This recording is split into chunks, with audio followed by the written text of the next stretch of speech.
Selamat datang kembali di channel saya.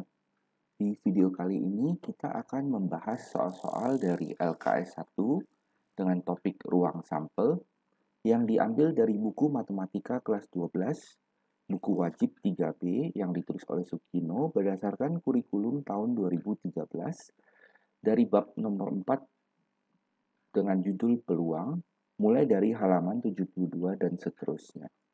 Sebelum kita memulai pembahasan soal-soalnya, silahkan di-like video ini dan juga subscribe channel ini supaya kamu tidak ketinggalan video-video selanjutnya. Tinggalkan juga komentar kamu tentang apa yang kamu suka ataupun tidak suka mengenai video ini. Dan jangan lupa untuk men-share video ini ke teman-teman kamu yang membutuhkannya. Oke, kita mulai. Untuk soal LKS nomor 1, berapa banyak titik sampel yang mungkin pada percobaan pengetosan dua benda yang bersisi N adalah titik-titik-titik. Nah,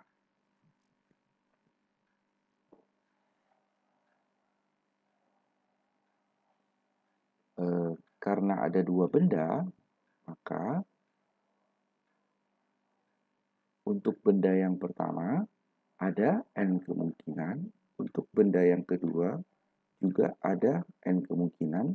Kita tinggal kalikan saja, berarti hasilnya adalah N kuadrat. Sehingga opsi yang benar adalah opsi C. Untuk soal nomor 2, banyak titik sampel yang mungkin pada pengetosan 3 buah benda dengan benda pertama yang bersisi P, kemudian benda kedua bersisi Q, dan benda ketiga bersisi R adalah titik-titik-titik. Nah, cara kerjanya sama dengan nomor 1. Kita tinggal kalikan saja. Untuk benda pertama, sisinya sebanyak P, berarti kita tulis P. Untuk benda kedua, sisinya Q, kita tuliskan Q. Dan benda ketiga, sisinya R. Kemudian kita tinggal kalikan saja. Berarti hasil akhirnya adalah P dikali Q dikali R, sehingga jawaban yang benar adalah jawaban A. Untuk nomor 3, berapa banyak titik sampel pada pelemparan 3 buah dadu yang bermata 6? Nah, jadi NS-nya adalah, sebuah dadu itu bermata 6, berarti untuk dadu pertama ada 6 kemungkinan, untuk dadu kedua juga ada 6, dan dadu ketiga juga ada 6. Nah, kita sederhanakan, berarti hasil akhirnya adalah 6 di pangkat 3, sehingga opsi yang benar adalah opsi D. Nah, bagaimana dengan nomor 4? Banyaknya titik sampel pada pengetosan 1 uang logam 500-an dan 2 buah dadu yang bermata 6. Nah, kita langsung saja. Untuk uang logam itu ada 2 kemungkinan, yaitu bisa muncul angka dan gambar, jadi ada 2. Sedangkan untuk dadunya, masing-masing dadu itu memiliki 6 kemungkinan. Jadi, kita tinggal kalikan saja 2 dikali 6 dikali 6, dan hasil akhirnya adalah 72, sehingga yang benar adalah D. Nah, untuk soal nomor 5. Pada percobaan pelemparan sebuah mata uang logam 500-an, maka banyak seluruh kejadian yang mungkin terjadi adalah, seperti yang tadi saya bilang, untuk uang logam, kemungkinannya hanya ada 2, yaitu bisa muncul gambar atau muncul angka, sehingga banyaknya ruang sampelnya hanya ada 2. Jadi yang benar adalah C. Nah, kita lanjut ke slide berikutnya. 3 buah mata uang logam 1000-an dilempar bersamaan. Maka banyaknya kejadian yang muncul paling sedikit satu sisi gambar adalah titik-titik-titik. Nah, untuk mengerjakannya, pertama-tama kita harus menuliskan terlebih dahulu apa yang menjadi ruang sampelnya. Nah, karena ada 3 mata uang logam, kita tinggal tuliskan saja apa yang mungkin, yaitu untuk logam pertama, kemungkinannya muncul angka dan gambar. Untuk uang logam yang kedua, dari angka ini bisa diperoleh gambar, juga bisa diperoleh angka. Lebih bagus diurutkan saja sesuai dengan yang tadi, yaitu angka dulu baru gambar, berarti angka gambar. Demikian juga yang bawah, bisa angka, bisa gambar. Nah, untuk koin yang ketiga, ini bisa dibuka lagi menjadi angka, gambar. Yang ini pun sama, angka, gambar. Demikian juga yang ini dan yang ini. Nah, jadi artinya kemungkinan pertama yang mungkin adalah bisa diperoleh kejadian, yaitu muncul angka di koin pertama, angka di koin kedua, angka di koin ketiga. Nah, kita tuliskan sebagai A, A, A. Nah, kemungkinan yang kedua adalah tinggal ikuti saja ini, berarti A, A, G. Kemudian yang ini A, G, A. Yang ini A, G, G. Yang ini G, A, A. Yang ini G, A, G. Yang ini G, G, A. Kemudian yang terakhir adalah G, G, G. Nah, kalau kita hitung, semuanya ada 1, 2, 3, 4, 5, 6, 7, 8. Sehingga NS-nya adalah 8. Nah, kalau kita menggunakan cara yang di depan tadi, ada 3 buah mata uang logam, berarti masing-masing dua kemungkinan, sehingga NS-nya adalah 8. Nah, pasti sama. Nah, cuman untuk yang di sini kita menjabarkan semua dari S-nya, apa saja yang mungkin. Nah, kemudian sesuai dengan permintaan soal mau adalah banyak kejadian yang paling sedikit ada satu sisi gambar. Nah, jadi, kalau mau paling sedikit ada satu sisi gambar, berarti ada G sudah memenuhi permintaan soal. Berarti ini memenuhi, ada G memenuhi, ada G memenuhi, semuanya yang terakhir ini memenuhi, kecuali yang pertama tidak ada G, berarti tidak memenuhi.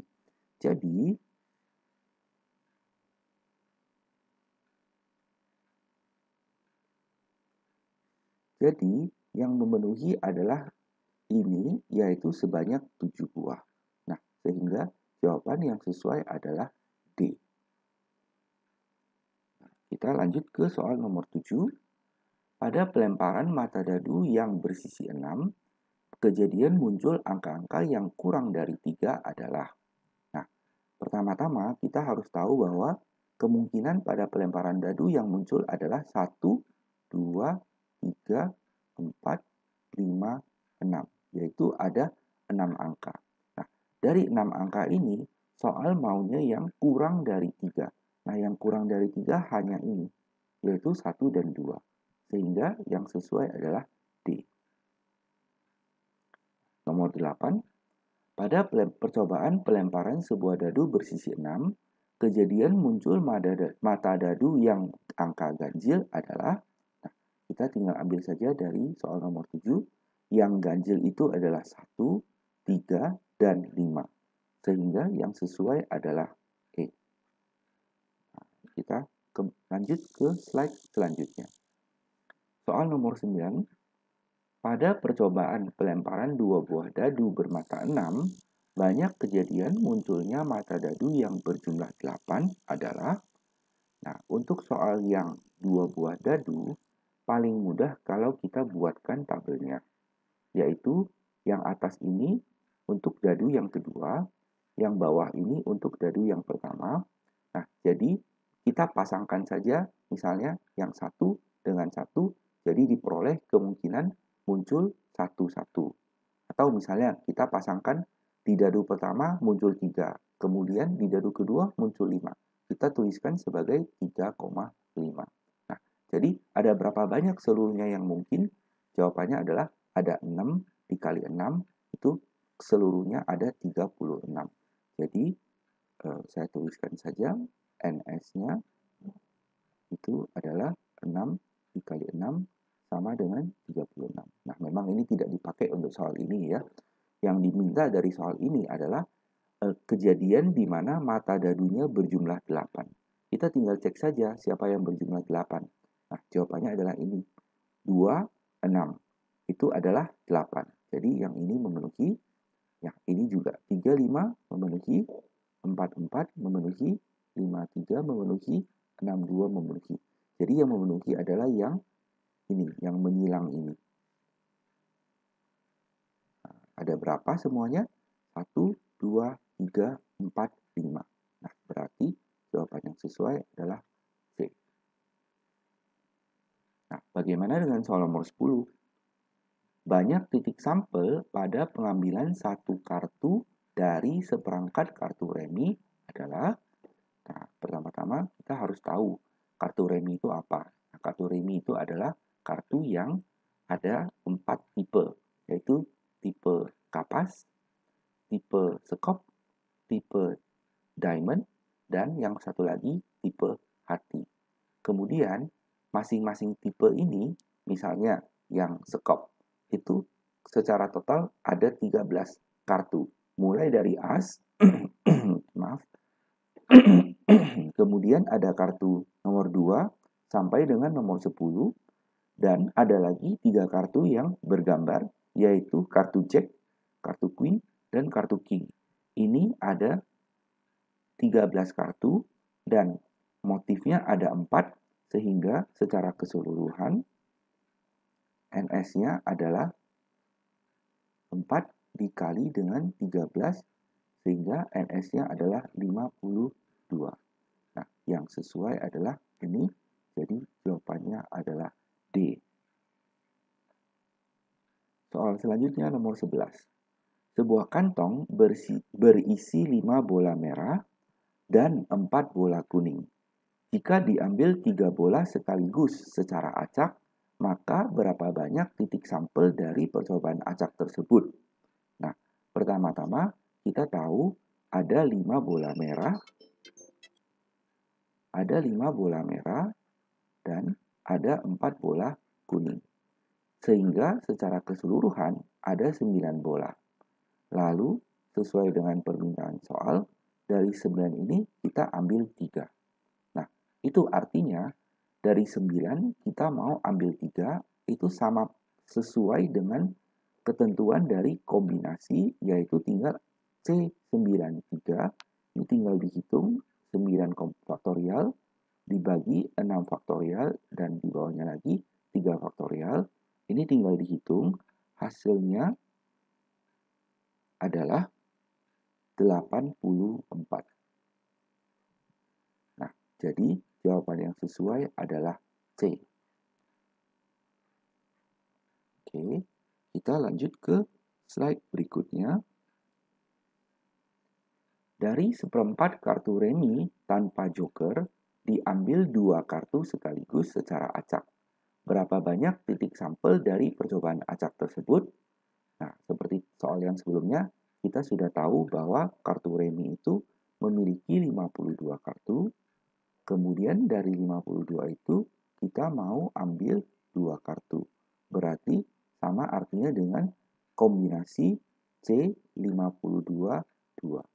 Nah, yang sesuai adalah opsi A. Jadi jawaban akhirnya A. Oke, 3 soal lagi untuk LKS pertama ini. 2 huruf dipilih secara acak dari kata Flores. Berapa banyak titik sampel yang dapat diperoleh? Nah, pertama-tama kita lihat dulu apa huruf yang tersedia. Yang tersedia adalah huruf F, L, O, R, E, S. Ini semuanya ada 6 huruf. Dan perhatikan tidak ada huruf yang sama, tidak ada yang berulang. Lalu dari 6 huruf ini, kita mau pilih 2 huruf. Berarti seperti soal-soal sebelumnya, ini tinggal digunakan kombinasi C62, berarti yang sesuai adalah D. Soal nomor 14. Dari 20 door prize, diambil 2 door prize secara acak untuk hadiah pertama dan hadiah yang kedua. Nah, berapa banyak titik sampel dari percobaan acak di atas? Nah, untuk soal yang ini berbeda sedikit dengan soal misalnya soal nomor 12 dan soal nomor 13. Kalau misalnya soal nomor 13, kata kuncinya adalah dipilih. Nah, itu berarti urutannya tidak penting. Misalnya, kalau kita pilih huruf L, kemudian kita pilih dipilih huruf F, kemudian huruf L. Itu sama saja artinya dengan kalau kita pilih huruf L terlebih dahulu, baru pilih huruf F. Nah, namun untuk soal nomor 14, karena ini adalah pemilihan hadiah pertama dan hadiah kedua, jadi misalnya saja ada item mobil, kemudian ada item handphone, gitu. Nah, kalau misalnya orang pertama memperoleh mobil, kemudian orang kedua memperoleh handphone, itu tentu saja berbeda artinya kalau orang pertama yang memperoleh handphone dan orang kedua memperoleh mobil. Nah, artinya urutan penting untuk situasi ini. Nah, untuk urutan yang penting kita harus menggunakan permutasi di mana yang tersedia adalah 20 pilihan. Nah, dari 20 itu kita harus pilih 2. Nah, ini tinggal dihitung saja. Nanti hasilnya adalah 20 faktorial per 18 faktorial berarti sama dengan 20 dikali 19 berarti hasilnya 380. Ceknya opsinya adalah opsi D. Soal yang terakhir untuk LKS ini, sebuah pohon dihias dengan 9 lampu yang dirangkai seri. Berapa banyak cara untuk menyusun 9 lampu itu apabila ada 3 yang berwarna merah, 4 yang berwarna kuning, dan 2 yang berwarna biru. Ya, saya tuliskan infonya, ada 3 yang merah, ada 4 yang kuning, dan ada 2 yang biru. Nah, ini adalah soal yang menggunakan ketentuan permutasi di mana ada unsur yang sama. Ya, yang merah ini kan 3 buah sama, yang kuning 4 buah yang sama, yang biru juga 2 buah yang sama. Secara keseluruhan itu ada 9 lampu. Jadi, kita tinggal menggunakan permutasi unsur berulang, berarti P 9, 3, bukan 3, 4, 3, 4, 2 itu sama artinya dengan 9 faktorial dibagi dengan 3 faktorial, 4 faktorial, dan 2 faktorial. Nah, nanti kalau kalian hitung sendiri, jawabannya adalah 1260 sehingga yang sesuai adalah opsi yang D. Demikianlah pembahasan soal-soal dari LKS 1 untuk bab ini. Semoga dapat dimengerti. Terima kasih atas perhatiannya dan sampai jumpa di video selanjutnya.